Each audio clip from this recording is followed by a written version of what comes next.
Nous recevons à l'instant Christian Sionna qui vient nous parler de African Professionals. Bonjour Christian. Bonjour Isabelle. Donc je te tutoie, hein. Oui, on va faire plaisir. Comme dans la vie. D'accord. Comment vas-tu ? Écoute, je vais très très bien, hein. Franchement, on a du soleil, donc qui est un petit peu revenu en Belgique, donc ça va. Mais oui, donc merci en tout cas d'être venu malgré un agenda chargé. Tu es donc venu nous parler des AP, African Professionals. Peux-tu nous expliquer ce que c'est ? Avec plaisir. Déjà, merci pour l'invitation Isabelle. Avec plaisir. Donc AP, en fait, c'est en sigle, ça veut dire African Professionals. Et en fait, c'est un réseau de professionnels d'origine africaine dont le but est de soutenir la diaspora africaine à travers plusieurs objectifs. Donc, premièrement, la mise en réseau. Il y a aussi faciliter le business entre les personnes d'origine africaine. Ensuite, on a également différents services qu'on offre au niveau des AP, que je vais peut-être donc énumérer un peu plus tard. Mais voilà, donc c'est vraiment un réseau pour faciliter les initiatives des personnes d'origine africaine ici en Belgique et aussi à l'étranger. Très bien. Voilà. Mais oui, justement, alors comment avez-vous fondé, quand je dis vous, c'est parce que vous étiez 3 à la base, comment avez-vous fondé cette ASBL ? En fait, c'est une bonne question et ça part de mon histoire personnelle. Donc, je suis professionnel informaticien depuis plusieurs années et j'ai toujours vécu un petit peu pendant les premières années de mon expérience professionnelle, un petit peu avec le métro boulot dodo. Donc, ça veut dire que je me préoccupais principalement de pouvoir réussir. Et puis c'est tout, sans pour autant m'impliquer par rapport aux initiatives des personnes d'origine africaine, jusqu'à ce que j'ai rencontré 2 personnes qui m'ont poussé un petit peu à voir les choses de manière différente et à surtout de passer d'un statut de salarié indépendant. Et donc, ces 2 personnes ont vraiment passé du temps avec moi pour m'expliquer un petit peu comment justement devenir indépendant. Et lorsque j'ai fait le switch en 2018, pour les remercier, je les ai invités simplement au restaurant. Et puis, je me suis dit, franchement, puisque vous avez passé du temps à m'expliquer un petit peu comment devenir indépendant, pourquoi ne pas le faire pour les autres ? Pourquoi est-ce que moi, je ne pourrais pas partager mes connaissances à d'autres personnes ? Et donc, on s'est dit, au départ, on va créer IT for Belgium. On s'est dit, les consultants en informatique, il y en a plusieurs. Et puis là, en fait, il y a eu un engouement d'autres personnes, d'autres secteurs d'activité m'ont également contacté pour faire partie de l'aventure. Et donc, du jour au lendemain, il s'est passé un petit peu plusieurs mois. Et donc, finalement, en 2019, on a décidé de créer avec 2 autres personnes. Donc, je suis le cofondateur des AP. Et donc, le 25 juin 2019, on a créé l'ASBL African Professionals. Voilà. Et donc, les 2 autres membres, Oui. les 2 autres membres fondateurs font toujours partie de l'ASBL, j'imagine. Alors, en fait, il y a une qui en fait partie et l'autre, non, n'est plus du tout dans l'ASBL. Très bien. Et donc, combien y a-t-il de membres pour le moment ? Alors, franchement, c'est vraiment une aventure humaine et professionnelle, d'abord les AP, mais c'est tellement bien parce qu'on l'a créé en 2019 et bientôt, 2 ans plus tard, on avait commencé avec 5 personnes et là, maintenant, on a 69 personnes. Ah, très 69 bien. personnes et bientôt, la semaine prochaine, il y aura une autre personne qui va nous rejoindre, donc on sera à 70 personnes au sein de l'ASBL.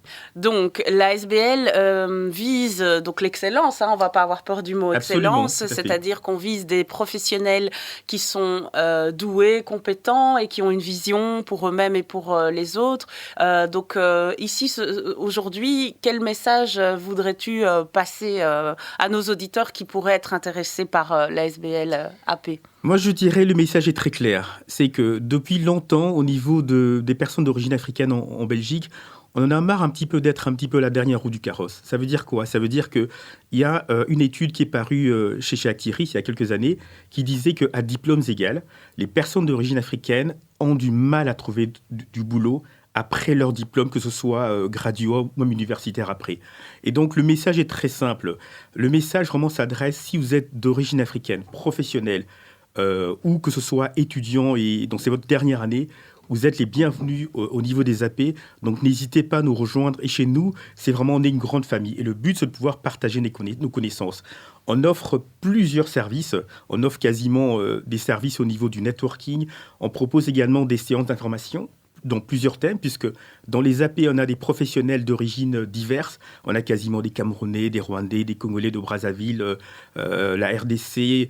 On a également un Guinéen. Et donc, il y a le Maghreb aussi. Absolument, tout à fait. On a des partenaires. On a 4 partenaires, dont une justement est d'origine marocaine. Et donc, ça s'adresse à tous les Africains, sans exception. Si vous êtes professionnel d'origine africaine, n'hésitez pas à nous rejoindre. Et il suffit d'aller sur le site internet www.africanpro.be dans la rubrique adhésion. D'accord, mais quelles sont les conditions pour adhérer justement ? Alors, il y a 3 types de membership qu'on a. Le premier, ce sont les membres adhérents. Donc, la condition, c'est d'être d'origine africaine. Évidemment, d'être en accord avec notre charte et le règlement d'ordre intérieur et de payer simplement une cotisation de 50 € par an. Le deuxième membership, c'est les membres effectifs. Là, ce sont les mêmes conditions que pour les membres adhérents.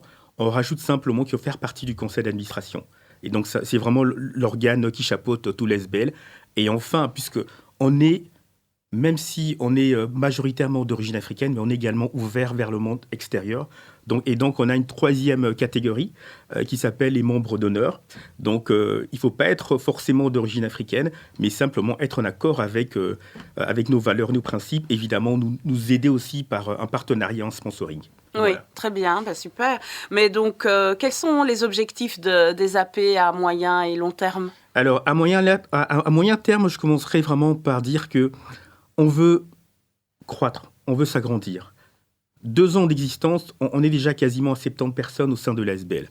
L'objectif, vraiment à moyen terme, ça serait de pouvoir former, agrandir, donc avoir des partenariats solides et aussi avoir des sponsors qui pourraient nous soutenir dans les projets qu'on organise. Par exemple, cette année, on aura quasiment à chaque trimestre, on a un événement qu'on organise. On aura 3 événements en 2021. Donc, l'objectif vraiment à moyen terme, ça serait de pouvoir créer des partenariats solides, augmenter le nombre de membres et donc que les membres se sentent bien au niveau de l'ASBL puisqu'on offre plusieurs services. Et à long terme, vraiment en termes d'ambition, ça serait d'être une plateforme majeure pour la communauté africaine en Belgique. Et aussi être un lobby qui va impacter le secteur économique belge. Et donc, je n'ai pas peur de dire que l'ambition, c'est d'avoir une personne des AP pour travailler qui pourrait être dans toutes les grandes boîtes ici en Belgique. Avoir une personne dans le secteur de la finance, dans le secteur de l'énergie, pharmaceutique, etc. Qu'on puisse vraiment être bien représenté afin qu'on puisse impacter la communauté africaine ici en Belgique. C'est vraiment notre ambition. Très bien. À long terme. Diane, as-tu envie de poser une question ? Oui. Lorsque on parle d'adhésion, je veux savoir concrètement quel type de candidature est-ce que vous acceptez dans l'association et quelles sont les offres ou bien les services spécifiques que vous offrez ? Merci beaucoup pour la question. Je vais d'abord commencer par les services et puis je dirais concrètement notre cible, vraiment notre cible qu'on recherche. Au niveau des services, on a d'abord le networking. On propose en fait du réseautage puisque la plupart des gens, on peut bien être informaticien ou financier. Pour chercher du boulot, il fallait un peu comme tout le monde via des offres d'emploi sur Internet. Nous, on offre le networking afin que les gens puissent se connaître et partager les connaissances. Pour pouvoir émerger ici, en Belgique, il faut vraiment avoir des compétences et un réseau pour pouvoir réussir dans sa vie. Et donc, le premier service qu'on offre, c'est le networking. Le deuxième service, ce sont les séances d'information. Par exemple, on a déjà organisé 7 séances et donc bientôt, le 26 juin, on va organiser notre 8e séance. Et il ne s'agit pas de formation, c'est simplement des trucs astuces pour pouvoir permettre aux gens de pouvoir s'informer, pouvoir emmagasiner leurs connaissances. Et donc ça, c'est au niveau des séances d'information qu'on organise. Par exemple, en 2019, on a organisé principalement les trucs et astuces pour passer d'un statut de salarié indépendant. Puisque moi-même, j'en ai bénéficié, j'ai également parlé de ça aux autres. Et ce qui est bien, en fait, on est également professionnel de l'immobilier qui nous a partagé un petit peu comment investir dans l'immobilier. Le troisième service, c'est le coaching et le mentoring. Je pense, par exemple, vous êtes un restaurateur africain. Vous avez de l'expérience et vous avez une personne qui veut se lancer. Au lieu que cette personne aille suivre un petit peu le chemin habituel, peut directement bénéficier du réseau pour pouvoir être un petit peu, avoir l'accès facile à la profession. Et ça, c'est au niveau du coaching. Il y a également la partie mentoring qui va ensemble. Ensuite, on organise également, on propose des offres d'emploi ciblées. Alors, on n'est pas du tout Actiris ou VDAB. C'est simplement que si moi, je travaille dans une entreprise et je sais qu'il y a dans le réseau une personne qui est dans les ressources humaines, qui cherche du boulot, ben, je prendrai son CV, je déposerai directement à la personne en charge. Et ça permettra à la personne de passer un petit peu la liste de plusieurs CV ou de sites Internet pour pouvoir être engagé. Ensuite, on a la partie activité culturelle. Et ça, j'aime bien parce que ça permet franchement de connaître un petit peu l'Afrique. Par exemple, l'année dernière, on a organisé pour tous les membres, ainsi que leurs familles, une visite au musée de Tervuren. Et pour justement se connecter à l'Afrique. Par exemple, mon cas, moi je suis d'origine congolaise, je suis né à Anvers, en Belgique, et forcément, je n'avais pas eu l'occasion de visiter ce musée. Et donc ça m'a permis un petit peu de me reconnecter avec mon histoire personnelle, parce que vous savez un petit peu l'histoire du Congo et de la Belgique, clairement. Donc voilà, et cette année aussi, on compte organiser d'ici la fin de l'année une visite à la librairie, une librairie à Matongué où les personnes pourront un petit peu plus connaître les auteurs africains. La librairie Pépite Blues. Exactement. Et enfin, le dernier service qu'on offre aussi, c'est principalement, j'ai parlé de réseautage, de séances d'information, coaching, mentoring, offres ciblées. Et je dirais aussi, j'insiste plus sur la partie offres ciblées parce que là, on voudrait vraiment partager l'information à nos membres. Et donc, c'est très important qu'on puisse vraiment offrir ce service aux membres afin qu'ils puissent trouver de l'emploi facilement. Voilà. Et pour rebondir à votre question, concernant la cible, c'est une question très, très importante parce que nous, ce qu'on recherche, c'est des personnes qui partagent nos valeurs. L'idée, c'est quoi ? C'est de pouvoir, j'ai des connaissances, je partage à l'autre. Donc, ça veut dire que je reçois des AP et je partage également dans les AP afin de pouvoir enrichir notre communauté intellectuellement, professionnellement. Et puis, c'est ça, quand on dit qu'on souhaite vraiment impacter les initiatives des personnes d'origine africaine en Belgique, c'est ça. C'est qu'on voudrait faire connaître leur business. On voudrait qu'ils soient plus vus, par exemple, qu'il y ait un impact à un niveau belge et même trouver des clients plus facilement. Et donc, voilà, dans notre cible, c'est vraiment des personnes d'origine africaine, évidemment, qui sont professionnelles et qui souhaitent partager leurs connaissances aux autres. Voilà, c'est vraiment ça. Et donc là, pour aller un peu plus loin au niveau de la candidature, c'est très simple, c'est qu'on va sur le site internet, il y a un formulaire d'adhésion qu'on remplit, on paye sa cotisation de 50 € et surtout, on adhère à la charte et au règlement d'ordre intérieur. Voilà. Et là, on aura accès à la base de données des AP et aussi à toutes les séances qu'on organise de manière gratuite. Voilà. Donc, si j'essaie de résumer ce que j'ai compris, lorsqu'on adhère à l'association, on paye 50 € pour toute l'année.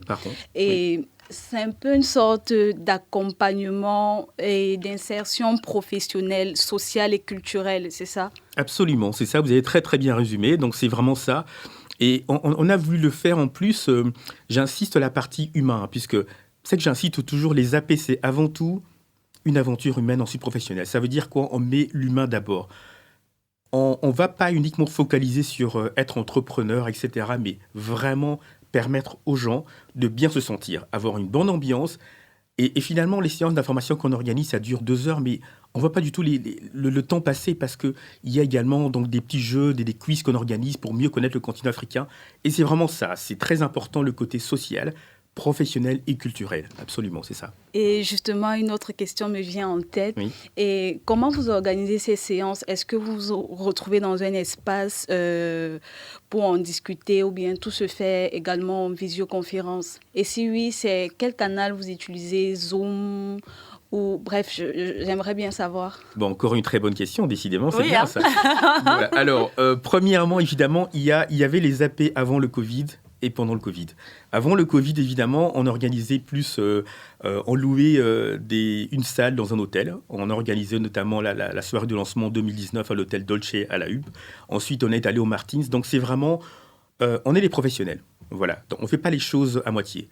On veut vraiment offrir le meilleur service à nos membres.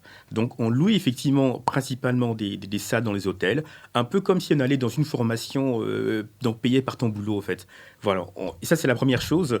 On a organisé quelques séances d'information dans ces hôtels avant le Covid. Et puis, il y a eu le Covid. Et puis, on se dit, qu'est-ce qu'on fait ? En tant qu'indépendant, le mindset d'entrepreneur, c'est d'être flexible. Et donc, ce qu'on a décidé de faire, c'est organiser des séances de manière virtuelle. Et donc, on utilise évidemment la plateforme Zoom. Et donc, dernièrement, le 20 mars 2021, on a organisé une récolte de fonds qui s'est très, très bien passée. On a eu plus de 50 personnes qui nous ont rejoints. Et donc, c'était via Zoom. Et les gens me demandaient, mais Christian, est-ce que tu es sûr que sur Zoom, les gens seront fatigués de se connecter? Moi, je dis non, le plus important, c'est la manière dont l'information est transmise. Mais évidemment, on souhaite que le confinement se termine rapidement pour qu'on puisse organiser des événements en présentiel. Mais effectivement, pour nous, le Covid, c'est principalement via Zoom. Et donc, le prochain événement que j'invite tout le monde vraiment à rester connecté via nos réseaux sociaux, ça aura lieu le 26 juin 2021 et ça sera sur le thème du bien-être. Et donc, pour répondre à la question, on est présent dans les réseaux sociaux, on a une chaîne YouTube, on est sur LinkedIn, sur Facebook et bientôt, on aura également un compte Instagram. Voilà. Et sans oublier notre site internet. Voilà, j'aimerais, si possible, que vous rappeliez le nom du site, Épelé, pour ceux qui nous écoutent en ce moment et qui aimeraient déposer leur candidature. Avec plaisir, donc c'est www.africanpro.be. Donc je répète, www.africanpro.be. Donc African avec un N. Hein, donc... Absolument, tout à fait. Ben, c'est super. Mais donc moi, je confirme, j'étais présente à la récolte de fonds. Et effectivement, on n'a pas vu le temps passer. Non seulement il y a eu une intervention de Pichi Banda, qui est un conteur congolais connu et qui a vraiment mis l'ambiance, on peut le dire. Il y a eu aussi le petit quiz justement sur les connaissances de l'Afrique. Et donc les gens se sont vraiment bien prêtés au jeu. Il y avait moyen de gagner le jeu, justement, le Tour d'Afrique, qui est un jeu créé par Geoffroy, qui s'appelle ? Absolument. Donc, c'est un concepteur qui s'appelle Geoffroy Firenze, qui est notre partenaire. Donc, ça prouve bien qu'au niveau du membre d'honneur, on est ouvert à l'extérieur. C'est un Belge. Et donc, c'est notre partenaire au niveau des AP. Il a conçu un jeu qui s'appelle le Tour d'Afrique. Moi, je dis toujours, c'est un petit peu comme le Monopoly à la version africaine, où on a plusieurs questions sur plusieurs thèmes, art, histoire, sport également. Et donc, voilà, à chaque événement des AP, c'est plus au fait pour moi, je dirais un show. C'est pas vraiment là, les gens apprennent et se divertissent également.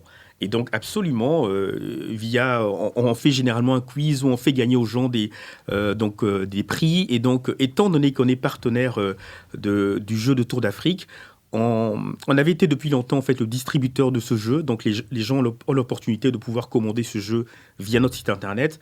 Mais pour l'instant, il y a rupture de stock. Donc, j'espère que dès que les ventes seront à nouveau disponibles, les gens pourront commander le jeu via notre site internet www.africanpro.be. Oui, et alors, il y a justement, c'était une récolte de fonds justement pour soutenir l'association, mais vous souteniez aussi une autre association qui s'appelle Mambu, c'est ça ? Absolument. Qui soutient les personnes âgées au Congo. Et donc, c'est ça qui est chouette aussi, c'est que c'est pas juste centré sur les AP, c'est aussi venir en aide à d'autres associations, mettre de la lumière sur d'autres priorités, etc. Absolument. Donc, d'où justement le côté de pouvoir être une SBL. On n'est pas une SPRL ou une SRL, on est vraiment une SBL. Donc, ça veut dire quoi ? Ça veut dire, comme j'avais dit au départ, le côté social, culturel et professionnel. Effectivement, le 20 mars, on a organisé une récolte de fonds dont le but, c'était justement de financer nos projets, nos événements qu'on va organiser en 2021. Donc, le prochain, ça sera sur Zoom et ceux du troisième trimestre, du quatrième, j'espère qu'on pourra l'organiser en présentiel. Et surtout, très important, c'est qu'on a voulu mettre à l'honneur une association qui s'appelle la Fondation Mambu, qui a été créée par le papa d'une de nos membres, au Congo et qui œuvre justement en faveur des personnes âgées en République démocratique du Congo. Vous savez, généralement en Afrique, c'est pas comme ici les maisons de repos, c'est que c'est très très compliqué. Donc cette fondation Mambu aide justement ces personnes au niveau d'améliorer un petit peu les conditions de santé. Et voilà, on a voulu vraiment mettre l'honneur et au niveau des AP, on s'est engagé également avec le conseil d'administration de pouvoir soutenir une œuvre caritative par an. Voilà, et c'est pour ça qu'on a besoin évidemment d'aide, que les gens puissent nous sponsoriser et aussi et vraiment j'étais très très content par cette récolte. On a pu récolter 1 429 €, c'est déjà une belle somme en période de crise, de crise sanitaire qu'on a. Les gens ont vu un petit peu ce qu'on faisait et ont voulu vraiment nous tendre la main pour impacter finalement les personnes d'origine africaine, puisque pendant des années, je prends l'exemple d'un Chinois qui voudrait créer son restaurant chinois ici en Belgique. Il va faire partie, il va il va demander l'aide de son réseau. Il va pas aller par le canal habituel qu'on fait via les différentes structures ici en Belgique. Et donc, on voudrait aussi faire ça, que les initiatives des personnes africaines soient vraiment mises en avant. Et pas uniquement dire les Africains, c'est uniquement les querelles par-ci, par-là. Oui, c'est ça, augmenter la solidarité. Absolument, qu'on est vraiment des professionnels. On voudrait vraiment mettre ça en avant. Mais oui, je confirme. Moi, j'ai vécu chez des Taïwanais quand je suis arrivée à Bruxelles, parce qu'une de mes meilleures amies était taïwanaise et son père louait des cotes, et donc je me suis retrouvée à côté avec eux. Et en fait, elle m'expliquait qu'effectivement, chez les Taïwanais, les Chinois en général, il y a vraiment cette solidarité. Quand une personne arrive, tout de suite, ils se cotisent, ils permettent à cette personne d'ouvrir son commerce très, très vite. Je me souviens, les parents de Suzanne ne parlaient pas très bien français, et ils ont ouvert un restaurant pendant plus de 30 ans à Liège qui marchait très bien. Voilà, et donc toute cette solidarité-là compte énormément dans la communauté chinoise, oui. Et si je peux simplement rajouter quelque chose rapidement, je pense qu'au tout début, les gens nous disaient, les Africains se mettre ensemble pour travailler, ça sera compliqué, on va faire un mois, après c'est fini. Mais simplement, je retiens une phrase très importante de Nelson Mandela, le père de la nation arc-en-ciel en Afrique du Sud, qui a simplement dit « Cela semble toujours impossible jusqu'à ce qu'on le fasse ». Ça veut dire que peu importe qu'on puisse dire que ce n'est pas possible, il suffit qu'on mette les énergies des personnes ensemble, et là, le résultat est là. Après 2 ans, on chiffre rapidement, on a presque 70 personnes qui sont dans l'ASBL. On a des personnes d'origine diverses de l'Afrique, on a des professionnels dans différents secteurs, on a même donc 2 médecins, c'est aussi bien, dans le secteur de la santé, on a des informaticiens, des personnes dans l'assurance, des ressources humaines, dans les ressources humaines. On a vraiment finalement les personnes d'origine diverses qui décident de pouvoir s'unir pour un projet en commun qui va aider l'Afrique et surtout les personnes d'origine africaine vivant ici en Belgique. Parce que Diane, tu disais c'est un projet d'insertion professionnelle, mais c'est pas juste ça, parce qu'en fait, on vient aussi avec ses compétences. Donc, par exemple, dans la prochaine édition, il y aura une personne qui s'occupe de diététique qui va venir proposer ses conseils, prodiguer des conseils, etc. Donc toi, Diane, imaginons que tu sois hyper douée pour faire quelque chose. Tu peux proposer aussi une petite séance d'information par rapport à ce sujet-là. Et donc, c'est ça qui est chouette aussi, c'est que c'est pas juste venir prendre de l'info, c'est aussi pouvoir en donner, se mettre aussi au service. Et ça, je crois que c'est très gratifiant, en fait. Hein. C'est ça qui permet aussi aux gens d'augmenter leur confiance en eux et de se dire « Ah ben tiens, finalement, moi, je sais faire ça. Et pendant longtemps, j'ai cru que ça ne valait rien. Mais en fait, si, ça vaut, c'est une valeur ajoutée et les retours sont positifs. Donc, ça m'encourage à aller dans cette direction-là. » Oui, c'est ça qui fait aussi la force de la communauté, je me dis.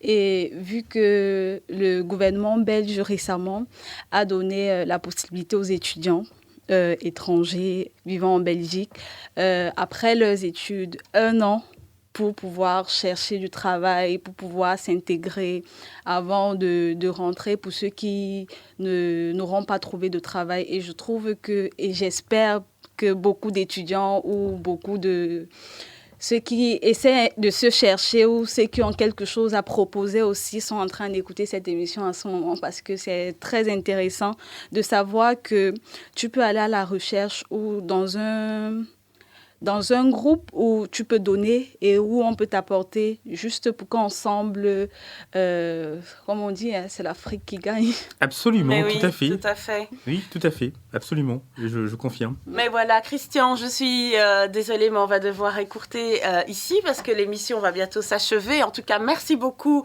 d'être venu nous parler des AP. Et en tout cas, pour ceux qui souhaitent avoir plus d'informations, c'est africanpro.be pour tous les renseignements nécessaires. Christian, bonne continuation et à très bientôt, peut-être pour venir parler d'un autre événement.